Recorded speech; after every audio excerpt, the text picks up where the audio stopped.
Vamos agora concluir o nosso estudo sobre sentidos e percepções, as janelas e portas da alma. Como já dissemos antes, uma pessoa pode ser altamente instintiva, mais instintiva que as demais pessoas. Outras pessoas podem ser mais emocionais que as demais pessoas.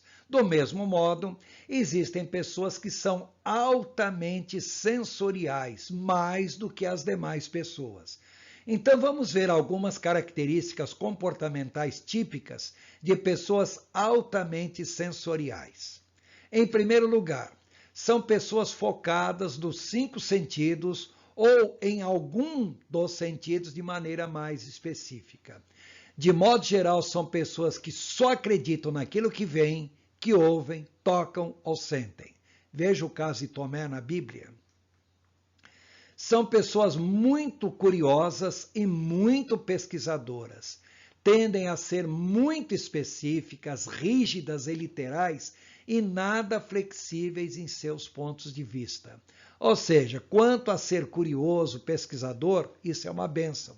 O lado negativo é que tais pessoas podem ser rígidas demais. São pessoas metódicas e gostam de seguir regras, normas, leis. Por outro lado, são pessoas onde há uma falta de flexibilidade no trato com as demais pessoas, de modo geral. São pessoas que observam com atenção fatos e detalhes, mesmo que insignificantes. O lado negativo é que tendem a ser exagerados em relação aos detalhes, perdendo muito tempo em coisas que realmente não são importantes ou que deveriam passar até despercebidas, mas a pessoa gasta um tempo exagerado num detalhezinho aparentemente desnecessário. São pessoas muito práticas e realistas, o lado negativo.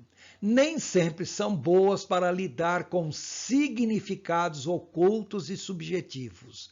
Ou seja, se por um lado são muito práticas e realistas, a sua percepção é focada principalmente naquilo que está sendo mostrado, mas não são muito perceptivas quando tem que lidar com coisas ocultas, subjetivas, coisas que extrapolam aos sentidos. São pessoas que gostam de ideias novas e abertas a experimentos. Por outro lado, o lado negativo, gostam de ideias novas se essas ideias tiverem aplicação prática, pois não são dadas a ficar filosofando e ruminando ideias sem aplicação imediata. São pessoas que gostam de aprimorar habilidades já aprendidas, ou seja, desenvolvem muito suas habilidades sensoriais. O lado negativo, nunca estão satisfeitos com as habilidades já aprendidas, tornando-se muitas vezes insaciáveis com grande facilidade. Oitavo, são pessoas inteligentes, criativas, engenhosas e solucionadoras de problemas. Por outro lado, suas soluções são eficazes, ou seja, resolvem aquilo que se propõe a fazer, mas nem sempre são eficientes. A sua perda de tempo com detalhes faz com que gastem tempo demais para resolver um problema, ou seja, são eficazes, atingem aquilo que se propõe, mas não são eficientes porque demoram demais na resolução desses problemas. São pessoas adaptáveis a mudanças de ambiente, mesmo que em ambientes aversivos, ou seja, são pessoas altamente perceptivas do ambiente, então são adaptáveis a mudanças ambientais. Agora, por outro lado, normalmente são pessoas que não gostam de trabalhar sozinhas e, por outro lado, não se sentem bem se não estiverem rodeados de um monte de observadores. Gostam de estar cercados de um monte de gente e isso, sob certo aspecto, passa a ser negativo. São pessoas otimistas, motivadas e motivadores dos demais, mas não são dadas à emotividade e não conseguem explorar todo o potencial motivador de terceiros, pelo fato de muitas vezes não saber utilizar a sua emotividade. 11. São pessoas de grande habilidade manual e mecânica, são bons artistas plásticos, bons músicos, são pessoas que realmente têm essa habilidade manual de uma maneira muito intensa.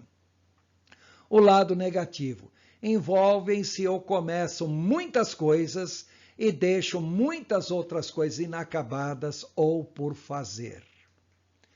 E 12. São pessoas visionárias, ou seja, têm uma visão do que querem alcançar, mas não são pessoas muito sonhadoras, não.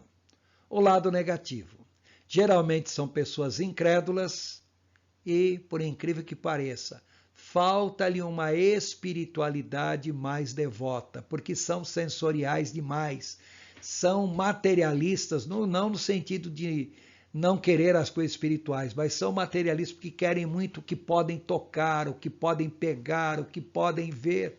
E muitas coisas espirituais, na realidade, não podem ser vistas, tocadas, entendidas, têm que ser aceitas como elas são.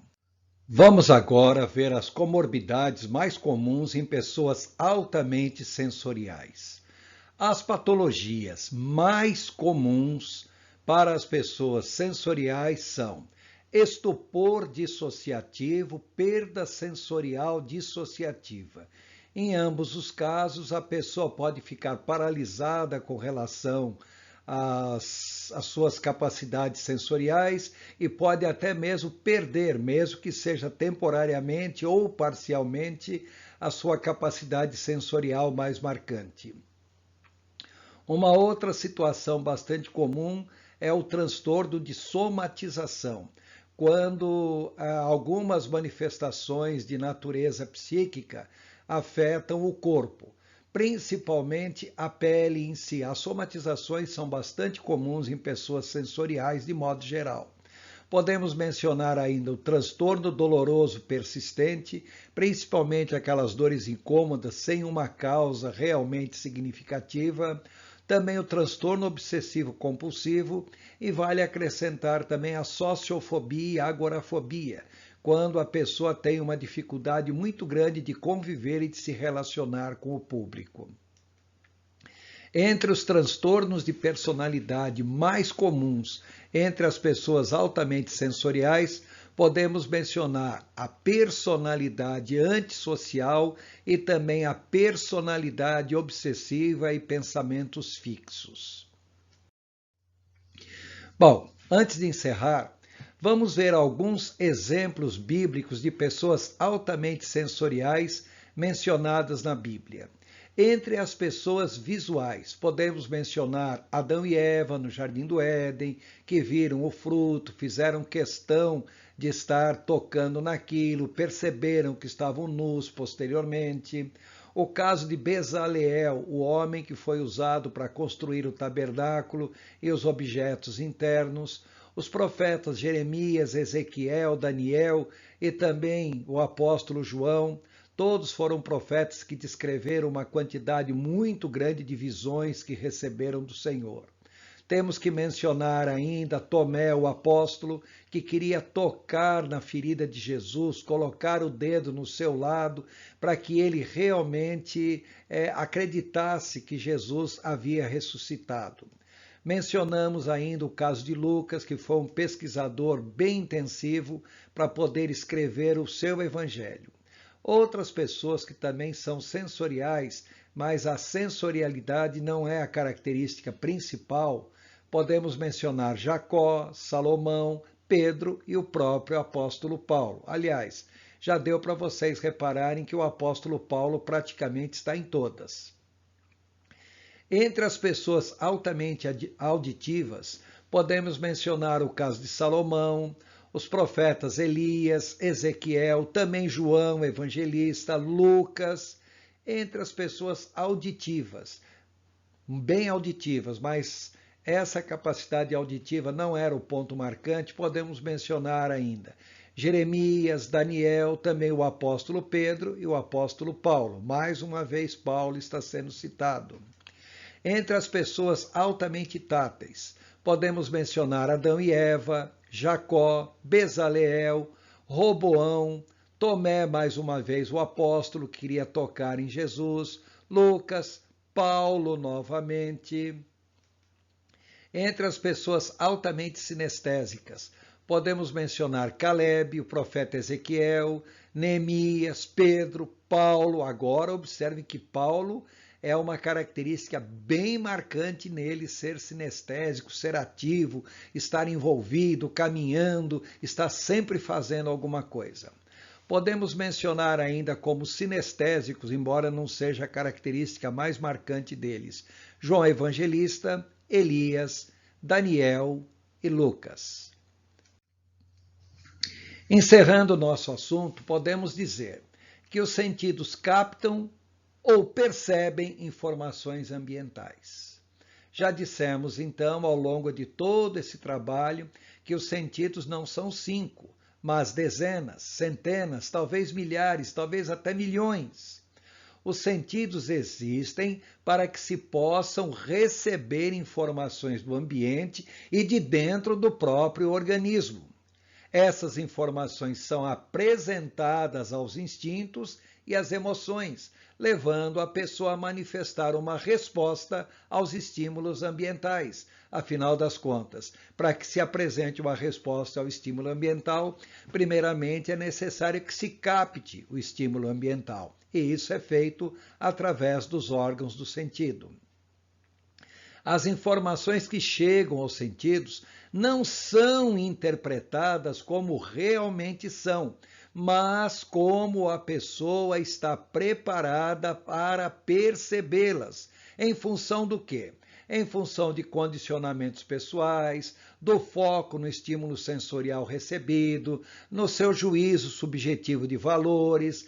Também depende de circunstância, de tempo, duração, intensidade do estímulo, ou seja, o que é captado na realidade deve ser interpretado, e a interpretação tem um monte de fatores que interferem diretamente nisso.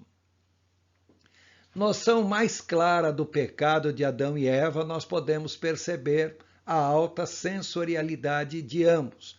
Quando a mulher viu que a árvore parecia agradável ao paladar, era atraente aos olhos e, além disso, desejável para dela se obter discernimento, tomou do seu fruto, comeu e o deu a seu marido, que também comeu. Os olhos dos dois se abriram e perceberam que estavam nus. Em outras palavras, órgão do sentido capta a informação do meio ambiente. No entanto, o que vai fazer com que essa informação tenha um valor altamente significativo, isso depende de fatores ontogenéticos, de fatores sociogenéticos, de tal maneira que o que é captado é percebido de maneira totalmente diferente pelas pessoas. Com isso, nós estamos terminando agora o nosso assunto e a seguir estaremos estudando a respeito dos processos cognitivos. Vamos continuar?